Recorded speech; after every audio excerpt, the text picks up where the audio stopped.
Chapter 5. Morning came without ceremony. No birdsong, no distant traffic, no normal sounds to mark the passing of time. Just a gradual thinning of darkness as pale, dirty light crept through the cracks in the warehouse walls. Matthew knew it was dawn because the air changed. Light had weight to it. He felt it before it touched his eyes. A pressure behind the sockets, a rising ache that bloomed even before the pain truly arrived. He pulled the sunglasses down over his face and turned his head away from the brightest seams in the concrete. Still, it hurt. He sat up slowly, staff already in hand. His body ached from sleeping half upright on cold concrete, muscles locked in readiness that never fully relaxed. Around him, the warehouse breathed with the soft sounds of his family waking one by one. Whitley was already moving. She always was. Matthew tracked her by sound, the careful shift of her boots, the muted click of the kimber being checked and rechecked. Competent, controlled, afraid, but refusing to let it rule her. "How long was I out?" he asked quietly. "Maybe 2 hours," she said. "Kids slept more." Matthew nodded. 2 hours was a gift now. Thor whimpered. The sound cut through everything else. Matthew turned toward it immediately, heart tightening. He crossed the short distance to the dog and knelt, ignoring the spike of pain in his knees. Thor's breathing was worse. Faster, shallow. His fur was damp, not from the river, but from fever sweat. Matthew rested a hand against the dog's chest and felt the heat radiating off him. "Hey boy," Matthew murmured, "you stayed with us, that matters." Thor's tail thumped once, weak but there. Whitley crouched beside them. "The wound's angry," she said. "Red, swollen." "Infected," Matthew said. "Yeah." They shared a look that didn't need words. Antibiotics weren't optional. Not for Thor, not for any of them, if things went wrong. Matthew straightened slowly and listened to the building again. Daylight changed acoustics. Sound didn't travel as far, didn't carry the same sharp edges. Outside, savannah groaned. Distant fires crackled. Something exploded far away, a dull thump that echoed through the river corridor. The city was tearing itself apart in pieces. "Everyone up," Whitley said softly. Saoirse rubbed her eyes and sat up, immediately checking on her siblings. Morrigan was already awake, rocking Raymond gently. Matthew Jr. clung to Whitley's leg, thumb in his mouth. Lilith fussed, sensing the tension even if she didn't understand it. Carl stretched near the door, joints popping. "We can't stay here," he said.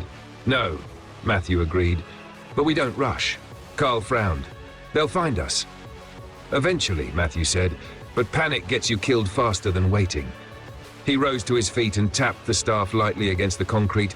Mapping the interior again, the sound came back clean. Empty space, no movement. "Here's the problem," Matthew continued. "We need supplies, medical, food, water." "And ammo," Carl added. "And ammo," Matthew agreed. "But we don't do a supply run blind." Whitley crossed her arms. "Phone's dead now. No signal." Matthew wasn't surprised. Power lasted until it didn't. "What about radio?" he asked. Carl gestured toward a dusty shelf near the wall. "Saw one last night. Old AM/FM, might still work." Matthew moved toward it, counting steps, hand trailing along the wall. He knelt and brushed dust aside until his fingers found plastic and dials. He turned it on. Static burst into the warehouse like a living thing. Everyone flinched. Matthew lowered the volume immediately, adjusting the tuner with careful precision. Static faded in and out, punctuated by fragments of voices, panicked, distorted, overlapping.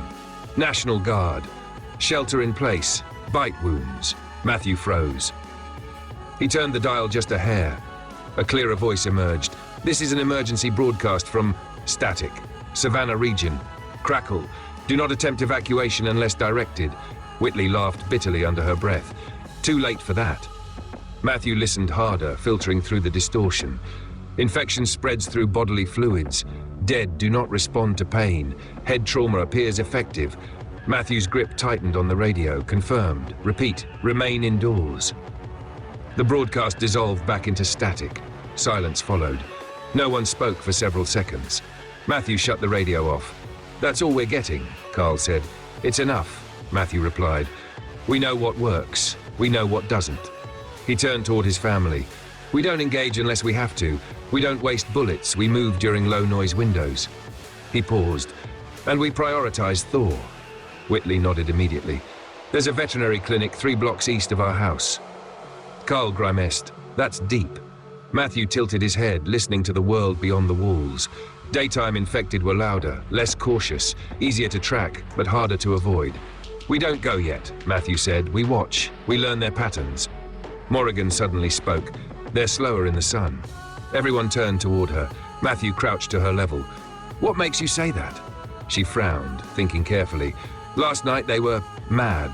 Now they're tired." Matthew smiled faintly. "That's good noticing." Carl exhaled. "Kid might be right." Matthew straightened. "Then we use the daylight," he said, "but not the way they expect." Outside, something banged against metal, once, then again, closer than before. Matthew's grip tightened on the staff.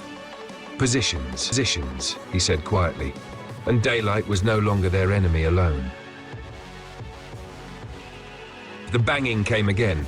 3 heavy impacts spaced unevenly, like someone testing strength rather than trying to break in. Matthew didn't flinch. He tilted his head instead, listening past the noise, past the echo inside the warehouse. Not infected. Too deliberate. "Human," he said quietly. 1, maybe 2. Carl shifted his grip on the shotgun. "Friendly?" Matthew shook his head once. "Unknown is worse." The banging stopped. Silence followed. Thick, intentional silence. Matthew hated that more. A voice finally came through the metal door, muffled but clear enough. "Anyone inside?" a woman called. "We don't want trouble." Matthew felt Whitley move beside him. Her breathing changed, controlled but sharp. "Neither do we," Matthew called back. "Step away from the door." A pause, then footsteps retreated a few steps. "My name's Dana," the woman said. "We saw smoke earlier, thought maybe someone was still alive." Matthew listened carefully now. 2 sets of breathing, one heavier than the other. No shuffling, no dragging, no wet sounds. "Any bites?" Matthew asked. Another pause, shorter this time. "No," Dana replied, "but we're running out of places to hide." Matthew closed his eyes. Every group was. Carl leaned close. "We don't have room." "We don't have luxury," Matthew whispered back. He turned toward Whitley without looking. "Your call." She hesitated only a second. "One at a time," she said. "Weapons down." Matthew nodded and raised his voice. "One of you approached the door, slowly, hands visible." Metal scraped as the door was unbarred just enough to crack open. Light spilled in, stabbing Matthew's vision even through the sunglasses. He looked away, trusting sound instead. Footsteps approached. A woman stopped just outside the threshold. "I'm here," Dana said. "Push the door open with your foot," Matthew instructed. "Hands up." She did. Matthew listened. Heartbeat fast. Breathing shallow. Fear but controlled. Not a liar. Carl covered her with the shotgun as Whitley frisked her quickly and pulled her inside.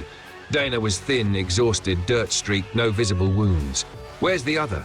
Matthew asked. "My brother," Dana said. He's hurt." Matthew stiffened. "Bitten?" "No. Fell. Broke his ankle running."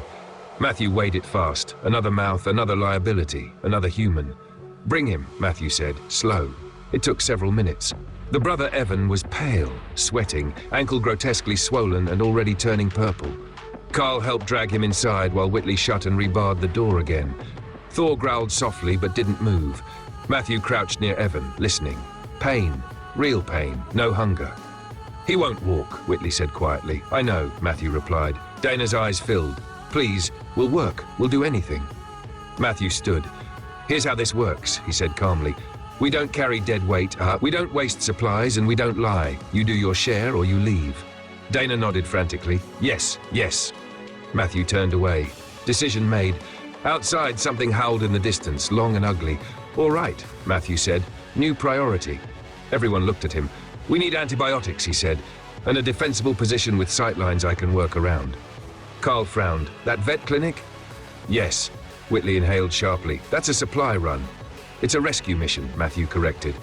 "Thor doesn't make it without meds." Thor lifted his head weakly at his name. Matthew knelt again, resting his forehead briefly against the dog's. "I won't leave you," he whispered. Outside, the sun climbed higher. The infected grew louder, and the first real choice of daylight settled heavily over them. They would go out, not because it was safe, but because staying still was already killing them. They didn't leave right away. That was Matthew's first rule of daylight: never move on impulse. Instead, he listened. Time stretched in careful increments as the family and their 2 unexpected guests remained silent inside the warehouse. Matthew counted the world through sound. Distant sirens finally dying out, the crackle of a fire somewhere upriver, the erratic moans of infected drifting like smoke through the streets.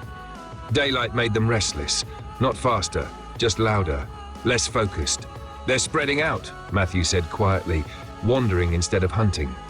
Carl leaned against the crate. "How can you tell?" Matthew tilted his head slightly. "They're not converging.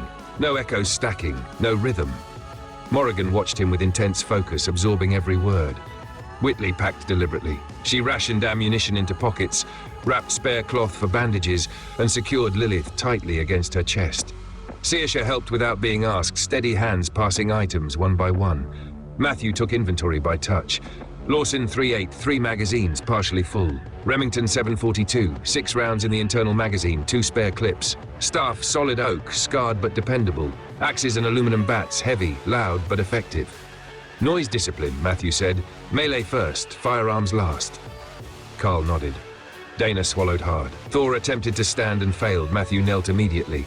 "No," Whitley said softly. "You can't take him." Matthew's jaw tightened. "I won't leave him." "He'll slow you down," Carl added, not unkindly. Matthew placed both hands on Thor's head, thumbs brushing over scarred ears. "He's family." Silence followed. Then Morrigan spoke again. "We can carry him." Matthew looked up. Carl blinked. "What?" "We have the dolly," she said, pointing toward an old warehouse hand truck leaning against the wall. "And blankets. If he lies still, it won't hurt his leg." Matthew considered it. Sound-wise, wheels were better than limping paws. He nodded. "Good thinking." Thor was wrapped carefully, settled onto the dolly with straps improvised from torn belts. The dog huffed but didn't protest. Matthew exhaled slowly. Another problem solved. They waited 10 more minutes. Then Matthew moved. Now. The back door opened just enough to slip through. Daylight stabbed at Matthew's eyes even through the sunglasses, white-hot pain flaring behind them. He gritted his teeth and leaned into sound instead. The world was louder in the sun. Infected groaned openly now, wandering streets with slack jaws and dragging limbs. Some clustered in shade, others stood motionless, heads tilted, as if listening for something they could no longer quite remember. "Stay behind me," Matthew whispered. They moved along the river path again, then cut inland through noted back streets Matthew had memorized years ago. He counted steps between landmarks he couldn't see, hydrants, dumpsters, fence posts, rebuilding Savannah in his head from memory and echo. A groan rose ahead.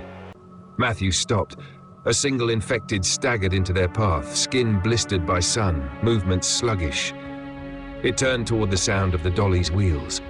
Matthew stepped forward without hesitation. The staff struck with a dull crack. The body dropped. No gunfire, no scream. They moved on. As they approached the veterinary clinic, the smell hit first. Antiseptic, blood, decay. The front windows were shattered. The door hung open. Carl swore under his breath. Matthew listened. Inside movement. Multiple, not infected. Human voices, arguing, desperate. "Scavengers," Whitley whispered. Matthew nodded. "And they won't want competition." He raised the Remington slightly, settling it into his shoulder. The weight steadied him. He breathed through the pain in his eyes. "We don't push," he said, "we wait." A scream erupted inside the clinic, then gunfire. Matthew flinched, not at the sound, but at what followed. The infected answered. Moans surged from every direction, echoing down streets, bouncing off buildings. A chorus. Dana panicked. "Oh God!" "Quiet," Matthew hissed. The clinic door burst open as 2 men ran out, one clutching a box. Behind them, infected spilled into the doorway. Matthew fired once. The rifle cracked like thunder. The runner dropped instantly. The other screamed and fell, swarmed. Matthew worked the action, heart pounding. "Move," he shouted.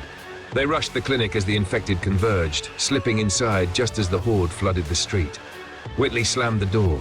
Carl dragged a cabinet in front of it. Inside, chaos. Blood on walls, bodies on the floor. Supplies scattered everywhere. Matthew ignored it all. He followed the smell. Antibiotics. He found them by touch, fingers brushing cool plastic bottles, cardboard boxes, syringes. "Here," he said, "load everything." The door shook violently. Thor whimpered. Matthew shoved bottles into Whitley's pack. "Now," he shouted. They fled through the back as the clinic door finally gave way. Outside, Savannah screamed. They ran, not fast but smart, cutting through alleys, doubling back, letting noise draw the dead away from them. Matthew never fired again. By the time they reached the warehouse, they were shaking, bleeding, exhausted, but alive. Matthew knelt beside Thor and handed Whitley the antibiotics. She didn't hesitate. As the medicine went in, Thor let out a low, grateful sound and rested his head against Matthew's chest. Matthew closed his eyes, pain and relief mixing together. They had faced daylight and survived it. But the city had noticed, and it would not forget them. End of chapter 5.